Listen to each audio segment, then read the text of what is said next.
I took a deep breath and said, "Okay, send Timur away first. I want to talk to you alone." Timur looked scared and didn't argue. He slipped away into the darkness without a word. I gently but firmly took Kanza's hand and led her back inside the bathroom.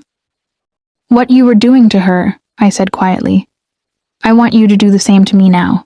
Give me the same peace." It was 1 a.m. and sleep refused to visit me no matter how hard I tried.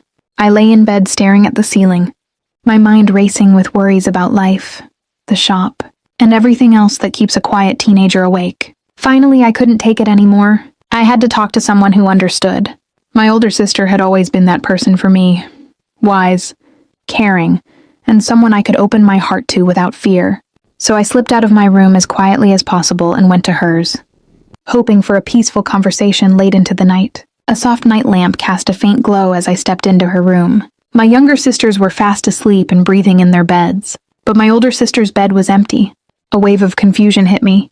Where could my older sister be at this moment? She was a married woman with a young son, returning home after some family troubles. It made no sense.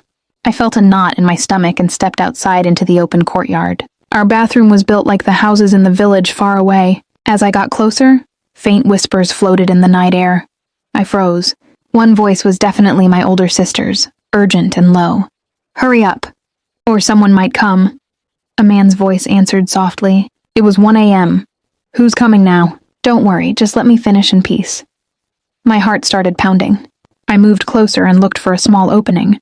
There was a high, narrow space in the wall. Standing on tiptoe, I peered inside. What I saw began to chill me. My older sister and a neighborhood boy named Timur were locked in a passionate, deep embrace. They were sharing a moment that should never have happened between them.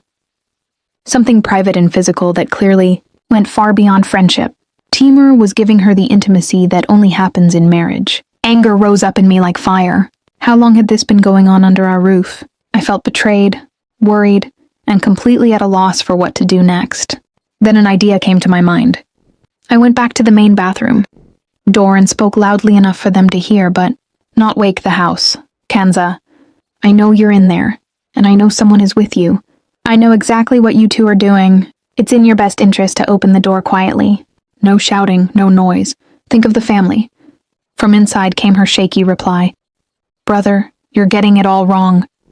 "I'm just in the washroom. Why are you here?" "Please go back to bed." I didn't back down. "Don't lie to me. I saw it all with my own eyes. It's Timur, isn't it? You were enjoying each other's company in a way you shouldn't.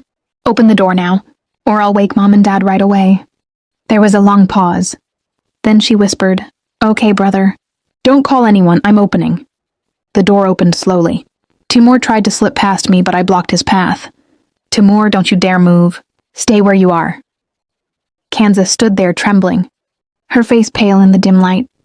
I turned to her, letting some of my true anger show even though part of me had suspected this for weeks. "How long has this been going on between you two?" I demanded. Then I reminded her of her own words. "You always told everyone how much you loved your husband. That's why you refused the second marriage. Yet here you are, sharing these private moments with such eagerness." Tears welled up in her eyes. "Whatever happened, it was a mistake. I swear I didn't plan any of this. Please forgive me and let it go." I shook my head. "No, I caught you red-handed today. I'm not letting this slide that easily." She begged desperately. "What do you want from me? For God's sake, let me go. If Mom and Dad ever find out that I'm with Timur, they'll never forgive me. They might. I don't know what they'll do. Please don't ruin my life like this. My honor will be ruined forever."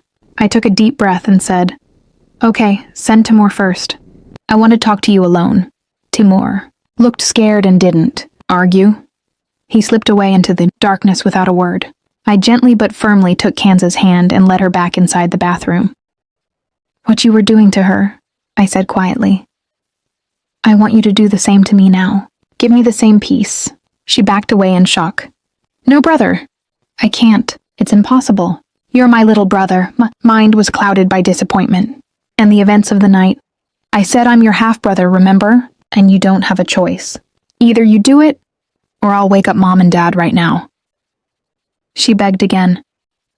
"Have some shame. I'm your older sister. This is wrong on every level." I replied, "Nothing. seems wrong right now, except for the secret you're hiding. I came to wake you up because I needed to talk to someone and feel. Finding you like this, I'm not going empty-handed. I held her hand tightly. She looked down and finally whispered, "Okay, stop for a moment. Listen to me first," I said. "Hold my hand and tell me." She shook her head. "No, listen to my condition first. I'll give you everything you want tomorrow. I promise," I pressed her. "What condition? Tell me now." She replied softly, "Not tonight. I'll tell you everything tomorrow." I argued and pleaded, refusing to go, but she was adamant. After several minutes of back and forth, I finally let go of her hand. I went back to my room alone, heart still pounding, and lay down. Sleep didn't come easily. I kept replaying everything, wondering when Kunza had started seeing Timur, and who else could be involved, and how what I had always feared was a family. Honor had now become within our own walls. The village is small. Such secrets can destroy everything. Finally, exhaustion won out and my eyes closed. I woke up late the next morning. It was 8 o'clock. When I came out, Mother had breakfast ready on the table. She smiled warmly and said, "You slept in today. Is everything okay?" I rubbed my eyes and replied, "Yes, Mom. I slept too late." She placed a plate in front of me. "Eat quickly and let's go to the shop. Your father must be waiting for the reckoning." That morning, Mom looked especially charming and beautiful, tall, with beautiful features, soft eyes, a natural beauty that would turn heads even in a simple village house. I caught myself staring for a moment, then quickly looked away. I had always admired her strength, but lately my thoughts had sometimes wandered in ways I had tried to push down. I told myself that one day I would find the right opportunity to talk to her. After breakfast, I went to my sister's room. My younger sisters had gone to visit the neighbors, but Kanza was feeding her son. The moment she saw me, a knowing smile touched her lips, half nervous, half secret. I sat down and immediately asked, "So tell me, what is this condition of yours?" He kept his voice low. "Brother, when you come home after lunch, I will tell you everything, not now." I nodded and headed for the store. My young assistant had already opened, swept the floor and arranged the shelves. I sat down behind the counter. Barely 10 minutes had passed when the girl I truly loved, Aliyah, came in. She was the most beautiful girl in our entire village. Long black hair, sparkling eyes, fair skin that shone even in the dusty sunlight. Every boy in the area liked her, but she chose to trust me. Pretending to browse the goods, she whispered, "I need to talk to you urgently. Do you have a phone I can borrow? I can't talk freely here in the shop." I had a simple button phone. I handed it to her carefully. "Take this. Send my helper to pick it up from your house later." She smiled gratefully and left. A short while later, the phone rang. It was hers. "I miss you so much. I think about you every night. Please try to see me soon." My heart swelled. "I miss you too, Aliyah. But this is a small village. There is no quiet place or hotel here where we can talk privately without danger." She had an idea ready. "There is a big cotton field behind my house. We can meet there safely. No one goes in during the day." Part of me desperately wanted to say yes. She was wonderful and our connection felt real. But fear held me back. If someone caught us, the villagers would never let him go. Besides, I had bigger plans. I wanted to get on my feet first.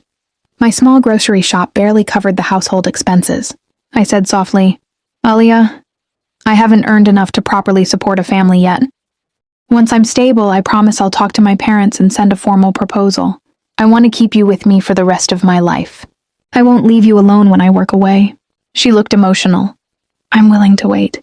I'll be happy with you even in these simple circumstances. My family is already looking for marriage matches. Please don't wait too long." I consoled her. "Just be patient for a while. I'll be back on my feet soon, and then we'll be together properly." She asked softly, "Do you have a small picture of yourself? I want to keep it close to my heart so that I can look at it whenever I miss you." I smiled. "I'll get a passport-sized one made today. Come to the shop tomorrow, my assistant will give it to me." He reminded me to send the boy for the phone. My assistant was more than just an employee. He was my confidant who knew all my habits and secrets. He went and later returned with the phone. Time passed. When the afternoon sun was hot, I said to my assistant, "Don't bring lunch today. I'll eat it at home myself." He nodded. "Okay, boss." I reached home by 1 o'clock. Mom hadn't finished cooking yet. She laughed lightly. You came for lunch. You could have sent the boy, I replied. He was busy with customers. She told me to sit down and relax, while she prepared everything. I went straight to Kansas' room. My younger sisters were still out, so we were alone. She looked up hopefully. I asked again, now tell me, how are you? She took a deep breath. Brother, I like someone, it's not Timur. I raised an eyebrow. I thought it was him. She shook her head. No. The person I really love is someone else, someone outside our community. He's a Pathan. I pressed her. Then why were you meeting Timur if you don't love him? She looked down. He fulfills some of my needs. I couldn't deny him completely. I told her firmly that this was wrong on every level. But then I made my plan. Kinza, this situation is complicated. Cancel your meeting with Pathan tonight and come to me instead. Give me the comfort I have asked for. In return, I will talk to Mom and Dad tomorrow about your marriage.